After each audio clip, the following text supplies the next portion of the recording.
अस्सलाम वालेकुम friends, I hope you are doing well. So आज के इस लेक्चर में role of water in photosynthesis को डिस्कस करेंगे। डिस्कस करने से पहले आप सबसे गुजारिश है कि वीडियो को लाइक और चैनल को सब्सक्राइब ज़रूर कर दिया करें, ठीक है। सो स्टार्ट करते हैं। Role of water in photosynthesis. बिस्मिल्लाहिर्रहमानिर्रहीम। Water is one of the raw material. Water क्या है? एक जो है रो मटेरियल है फॉर फोटोसिंथेसिस के लिए। Water act as hydrogen and electron donor. Water जो है एक्ट करता है हाइड्रोजन और इलेक्ट्रॉन डोनर किसमें? फोटोसिंथेसिस में। तो ये पता होना चाहिए आपको, ये एमसीक्यूज़ आ जाता है कि वाटर किसके तौर पर एक्ट करता है। तो कुछ स्टूडेंट का आंसर जो होता है वो सिर्फ इलेक्ट्रॉन होता है। Water act as hydrogen and electron donor. ये आपको पता होना चाहिए कि वाटर जो है हाइड्रोजन एंड इलेक्ट्रॉन डोनर के तौर पर एक्ट करता है। तो हाईलाइटर लेके ना इसको हाईलाइट कर दें, ठीक है, इस लाइन को। और it replace the electron lost by the P680। ये क्या करता है? रिप्लेस कर देता है। जो इलेक्ट्रॉन लॉस्ट हुआ होता है ना, उसको रिप्लेस कर देता है bye the P680 during photosynthesis. तो ये आपको ये लाइन पता है, आपको तब समझ आएगी जब मैं आपको लाइट डिपेंडेंट फेस बहुत डिटेल से पढ़ाऊँगी। देखिए P680 कौन सा है? अभी मैंने आपको प्रीवियस वीडियो में बताया। P680 जो है वो है फोटो सिस्टम 2। तो फोटो सिस्टम 2 से जब लॉस ऑफ इलेक्ट्रॉन हो जाता है, जब फोटो सिस्टम 2 जो है ऑक्सीडाइज फॉर्म में आ जाता है, तब वो फोटो सिस्टम 2 जो ऑक्सीडाइज फॉर्म में आ गया है वो क्या करता है? फोटोलाइसिस ऑफ वाटर करवाता है और वहाँ से इलेक्ट्रॉन को गेन करता है और ख़ुद को रिड्यूस कर देता है, ठीक है। तो इस तरह से ये यही कह रहे हैं कि ये वाटर क्या करता है? रिप्लेस कर देता है जो इलेक्ट्रॉन लॉस्ट हुआ था ना बाय द P680 से, उसको रिप्लेस कर देता है। और 2 hydrogen ion are taken up the NADP। 2 minute रुके, वो तो ऊपर है ना, मुझे दोबारा से स्टैंड को फिक्स करना पड़ेगा, ठीक है। अब आपको शायद नज़र आ रहा हो। तो ये स्टैंड का बड़ा मसला होता है मेरे पास, सारे काम मैं खुद ही तो कर रही होती हूँ, कोई है नहीं ना मेरे पास, मजाक कर रही हूँ। नहीं हो रहा, ये क्यों नहीं हो रहा? इसको सेट करना होगा, टाइम लगेगा इस पर थोड़ा सा, ठीक है। अब अच्छा, तो मैं ये बता रही थी कि जो ये रिप्लेस करता है electron lost by the P680 during photosynthesis. 2 hydrogen ion जो है are taken up the NADP plus to form NADPH, ठीक है। जिसमें मैंने बताया कि वाटर जो है साथ में इलेक्ट्रॉन डोनर के साथ साथ हाइड्रोजन डोनर भी है। तो वो किस तरह से देखें? इलेक्ट्रॉन तो उसने फोटोसिस्टम 2 को दे दिए, ठीक है, जो उसने लॉस किए थे।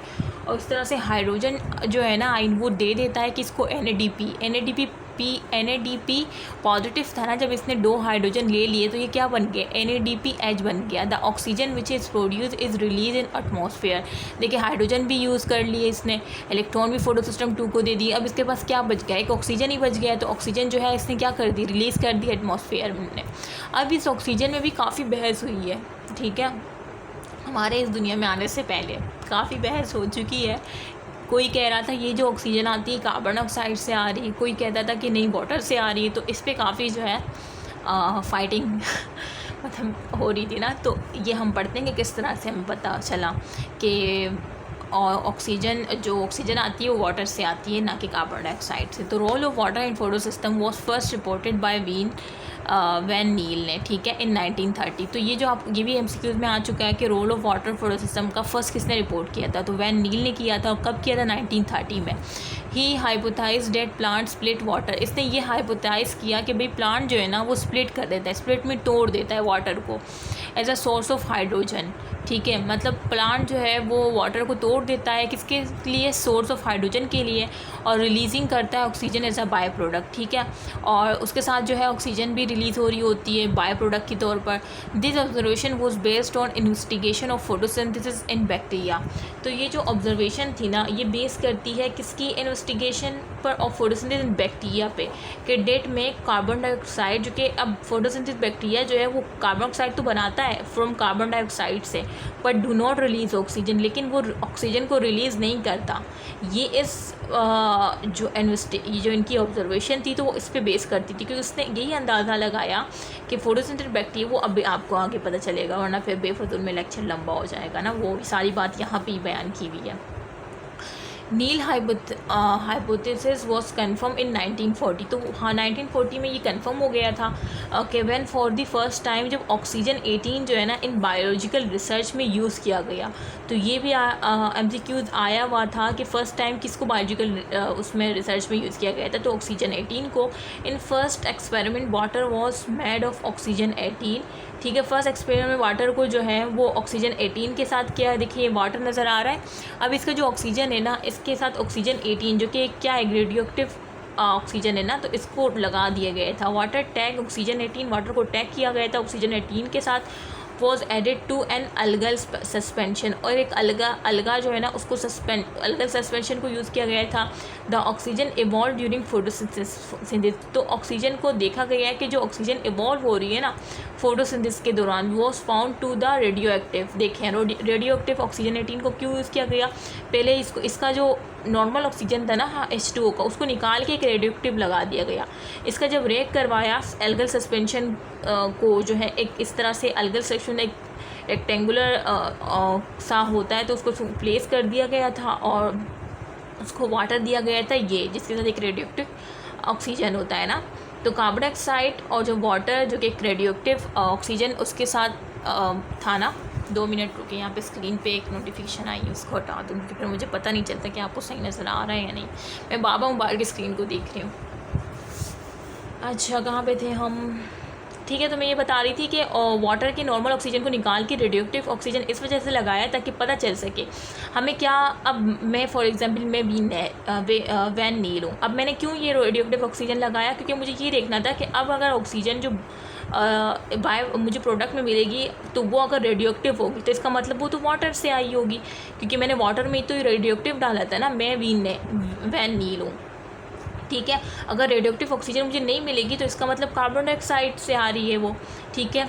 तो अब मुझे अपने इस अंदाजे को, इस ऑब्जर्वेशन को प्रूव करना था। तो मैंने रेडियो एक्टिव ऑक्सीजन को वाटर के साथ किया और मैंने देखा लाइट और क्लोरोफिल उसको जब मिली तो उसने ग्लूकोज बनाया, वाटर बना और ऑक्सीजन। अब जो ऑक्सीजन बनाया इसको मैंने देखा कि ये रेडियो एक्टिव है या नॉर्मल है। तो मैंने जब देखा, इसको टेस्ट किया तो ये रेडियो एक्टिव था, ठीक है। तो इसका मतलब वीन नेल ने सही कहा था कि जो ऑक्सीजन आती है एटमॉस्फेयर में जो रिलीज़ होती है वो वाटर से आती है, ना कि कार्बन डाइऑक्साइड से।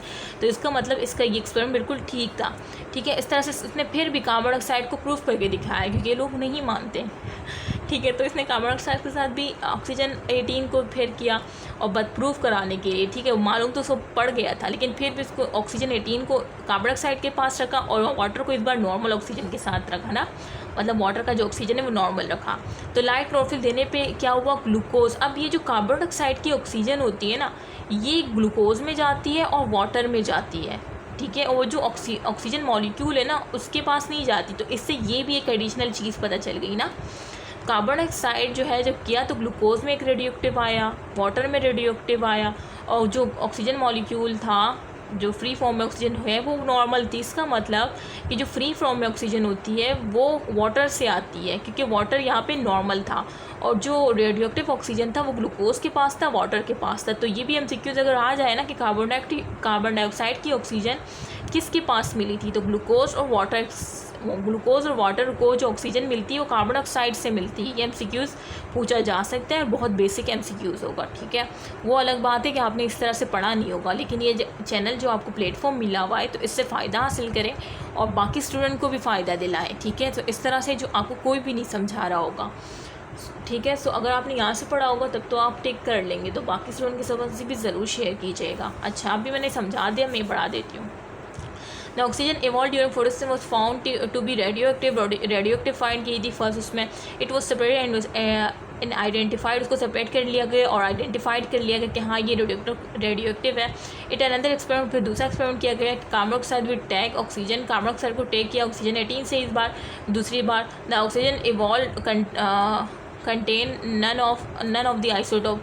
ये जो ऑक्सीजन 18 है ना ये ऑक्सीजन का आइसोटॉप होता है। तो जो दूसरे एक्सपेरिमेंट जो है वो नॉर्मल ऑक्सीजन आई, ठीक है। Thus the source of evolve oxygen was prove to be water. Thus इस तरह से प्रूव हुआ कि जो सोर्स ऑफ ऑक्सीजन है ना वो है water. In the following summary, तो जो समरी है red denoted level atom of oxygen. जो रेड है ये लेवल, ये जो रेड यहाँ पे लेवल किया गया ना ये डिनोट कर रहा है कि ऑक्सीजन 18 जो है वो रेडियो एक्टिव है। और इस तरह से पूरा एक्सपेरिमेंट मैंने समझा दिया है। उम्मीद है कि आपको समझ आ गया होगा। सो यहाँ पे जो है मैंने आपको काफ़ी चीज़ें बताई जो कि एमसीक्यूज़ के लिहाज से काफ़ी इम्पोर्टेंट है। मैंने आपको हाइड्रोजन का बताया कि वो किसकी तरह एक्ट करता है और क्या हाइड्रोजन वो किसको देता है, इलेक्ट्रॉन वो किसको देता है, ऑक्सीजन रिलीज़ होती है वाटर से, कार्बन डाइऑक्साइड का ऑक्सीजन किस किस में जाता है, और ठीक है। और मैंने काफ़ी यहाँ पे बहुत इंपॉर्टेंट वीडियो है, बहुत ही ज़्यादा सारे इंपॉर्टेंट वीडियोज़ हैं, क्योंकि इस तरह से वर्ड टू वर्ड कोई भी आपको किसी ने भी आपको नहीं समझाया होगा, क्योंकि मुझे ख़ुद किसी ने नहीं समझाया था। ये तो मेरी अपनी स्किल है अल्हम्दुलिल्लाह कि मैं शुरू से ही अपने आप को इसी तरह से समझाती भी आई हूँ, और इसी वजह से जो है मुझे याद हो जाया करता था, और ख़ुद को समझाने से मेरी स्किल भी दिन ब दिन जो है वो बढ़ती रही, और मैं भी आगे बढ़ती रही अल्हम्दुलिल्लाह। और मेरी क्लास वाले तो मुझे आज तक याद करते हैं, क्योंकि उनको बिठा के मैं पढ़ाती थी।